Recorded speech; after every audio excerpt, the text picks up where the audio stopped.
Hi అండి. అందరూ ఎలా ఉన్నారు? బాగున్నారా? Welcome back to sweet Sampoo channel. ఇవాళ అయితే నేను ఇడ్లీకి అట్లకి పప్పు నానేసుకున్నానండి. అదిగోండి ఇడ్లీకి అట్లకి నానేసాను. బాగా కడుక్కొని పెట్టుకోవాలి. 4 అవర్స్ అయినా నానబెట్టుకోవాలండి. అయితే ఇడ్లీకి ఒక గ్లాసు పప్పుకి 2 గ్లాసులు రవ్వ వేసుకుంటానండి. అలాగే అట్లకేమో ఒక గ్లాసుకి 2 గ్లాసులు బియ్యం, పచ్చెనగపప్పు, మెంతులు వేసుకొని నానబెట్టుకుంటానండి. అలాగే నేను ఇడ్లీకి గ్రైండర్లో వేసానండి పప్పు. ఇడ్లీ రవ్వ బాగా కడుక్కొని పిండుకోవాలండి. బాగా పిండుకోవాలి, లేకపోతే నీరుగా ఉంటే ఇడ్లీలు పలసపడిపోతాయి.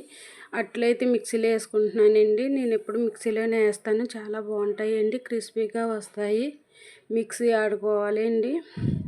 చాలా చాలా అంటే చాలా బాగుంటాయి. ఒకసారి ట్రై చేసి చూడండి నేను చేసినట్టు. అంతే, రెడీ అయిపోయిందండి ఇడ్లీ పిండి, దోశల పిండి. నాకైతే అది 2 రోజులు, ఇది 2 రోజులు వస్తుంది. Please subscribe my channel.